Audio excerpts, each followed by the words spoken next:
Well, good morning, everyone, and evening to the people in the land that apparently doesn't exist.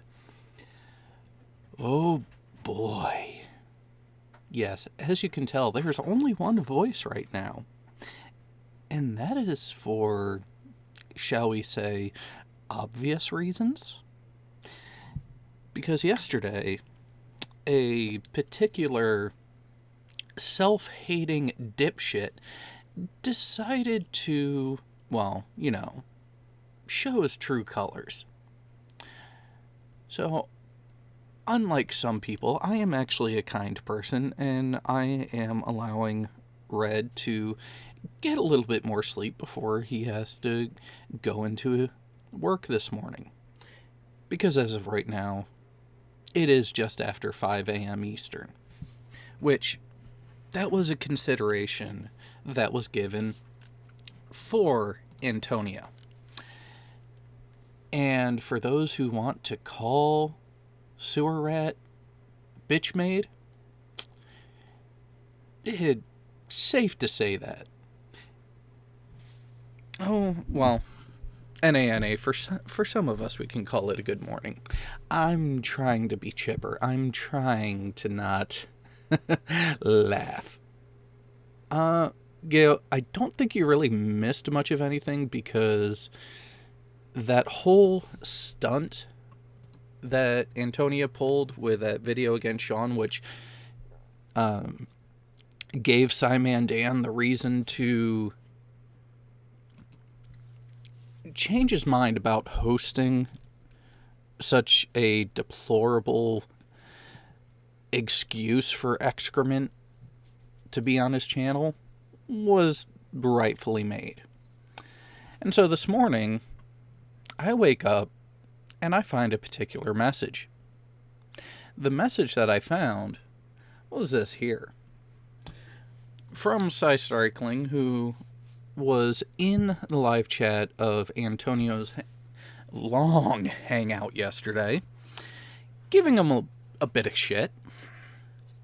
Apparently had quite the conversation with Antonio afterwards, to where Antonio said that he is now patently refusing to debate Red, and says that if Reds wants it, it has to be either on Red's channel or Antonio's channel only. And if that doesn't happen, then it's our fault. No, Dim. You made the choice to say some things that necessitated a reschedule from the channel that you initially wanted it on. This isn't because of any of our fault. This isn't because of any decisions we made. The only one that has been requiring all these hoops, the schedule changes and everything, has been you, Dim. How about you actually own up to your own mistakes? How about you actually accept the fault that is a direct result of your own choices?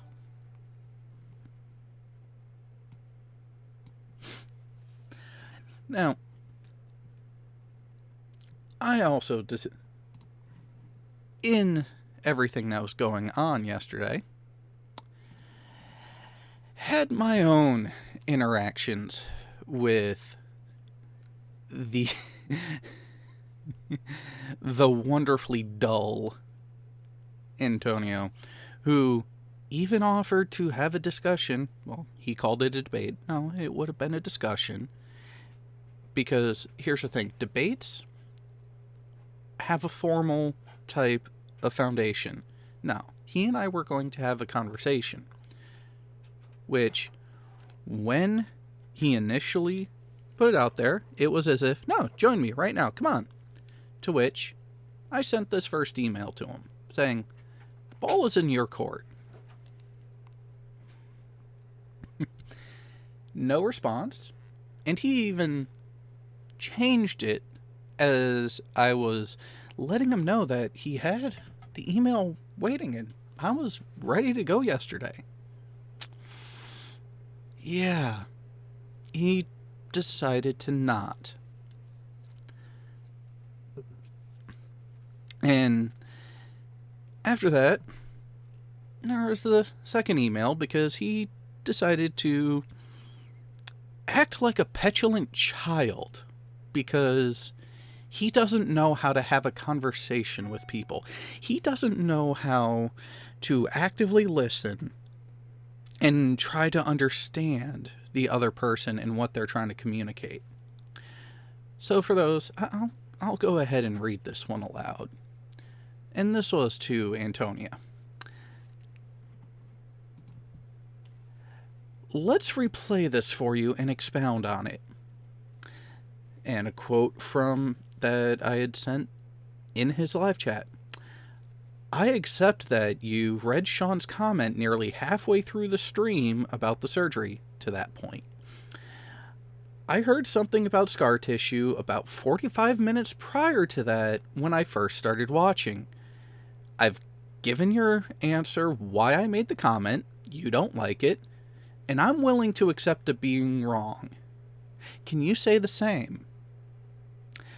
What was Antonio's response?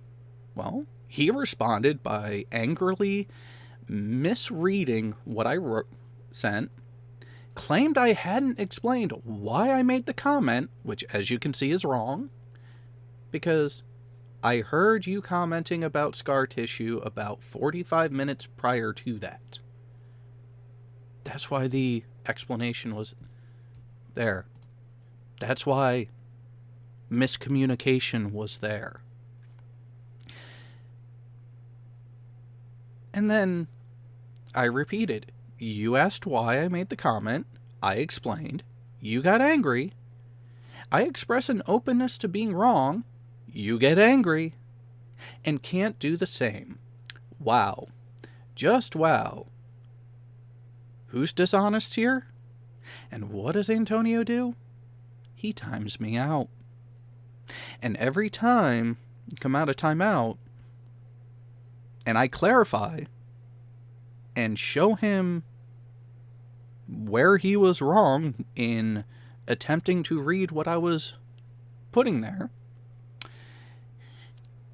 it goes further. Well, you asked why and I told you why. Instead of attempting to understand what I was communicating, you reacted with anger and timed me out. I'm willing to admit and accept when I'm at fault. Are you capable and willing to do the same? I sent that to him in his live chat, and guess what he did? And just now you banned me for accurately stating what happened? Guess what? I'm not as soft and weak-willed as you are. The invitation to debate Reds still stands. Also, I will still be available to have our own chat on Saturday, December 7th at 10 a.m. your local time. Apparently, radio silence sense.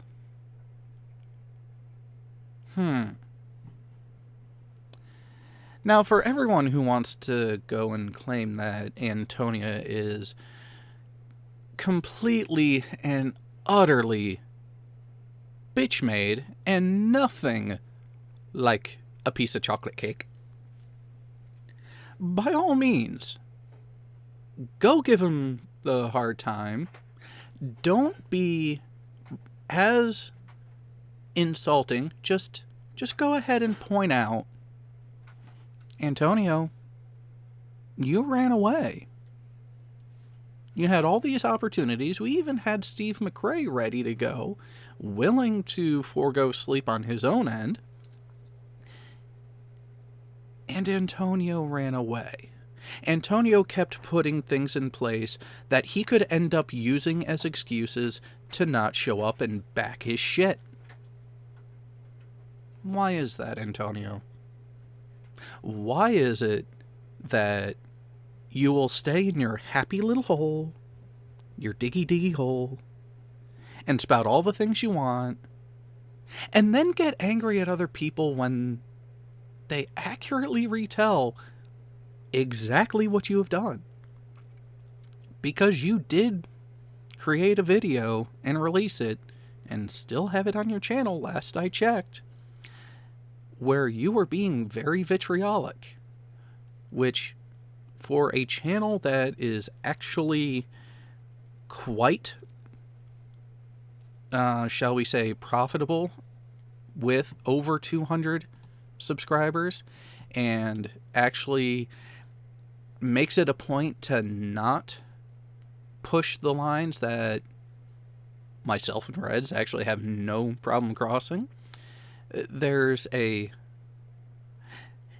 quality of content standard that some other YouTube creators have that I pull no punches, I make no bones about. When you have certain people who decide to act like bigoted asshats, yeah, a lot of larger channels who enjoy having their channels get the notoriety and views that they do aren't going to have a piece of shit like you on, Antonio. That's not because of them. Look in the fucking mirror. And speaking of looking in the mirror, there's something else that I just remembered that I should bring up, because Antonio was so adamant in saying that he wasn't giving Sean a hard time for his hair. Well, that's really interesting. Because when you go back and listen to the video, not only was Antonio talking about the now removed mammary tissue that Sean Hufford had developed due to a medical condition, a rather and exceptionally rare medical condition, that he tried to say he didn't know about, but is full of shit, because I was there for at least 2 occasions where he was directly informed what was going on. He was also commenting about the hair and the way the hair looked feminine as well. Well, should someone who has this on their publicly available Facebook page really be commenting about feminine hairstylings? I mean, what's stopping someone from photoshopping in some lipstick, maybe a little blush, maybe a little eyeshadow? And would you really be able to tell the difference between this dipshit and someone who was, oh, how did Lady Gaga put it, born this way? Yeah. People in glass homes shouldn't throw stones there, Antonia. You might want to reconsider how you come off,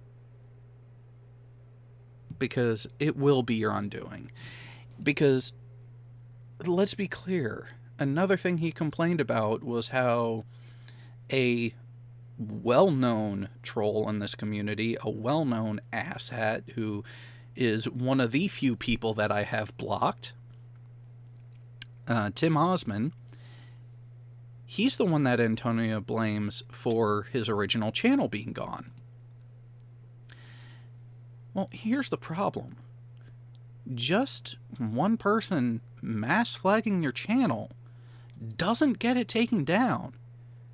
There actually needs to be some fucked up shit there going on for YouTube to actually act on it.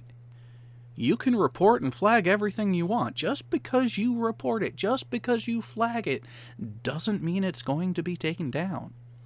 There actually needs to be reason for it, which, if that really is what happened there, then you had some deplorable shit going on your channel. Again, you might want to look in the mirror there. And with that, I've ranted and raved enough. I think I've proven the point enough that we all know who the real bitch-made asshat here is in all of this. And that would be the person who, by their own actions, necessitated a change in venue for the debate, only to then come up with every excuse under the sun while we keep on going on this wonderfully rotund and amazingly understood planet called Earth, to not show up and actually back up what you claim and provide any measurable evidence to support what it is that you are spouting. And for those who are unaware, yes, yesterday we did have the panel selection show for Dumb Fuck of the Year. And the nomination show is scheduled to take place on this Friday, December the 6th. We do not have a time set as of yet, but it will be happening. And here's the thing. I will say this now because it has already been agreed to. Antonia, this is the only mention you're going to get in connection with that award because, quite frankly, you're so much of a disgrace that you're not even worth considering being in the running. Think about that. Dishonest, disingenuous pieces of shit like Anthony Riley and Joshua J.M. Truth Gennari are frontrunners for the award. And you can't even scrape up as being an honorable mention. Again, take a good hard look in the mirror and reconsider your choices and the vitriol and the rhetoric that you decide to spew. Ultimately, it will be your undoing.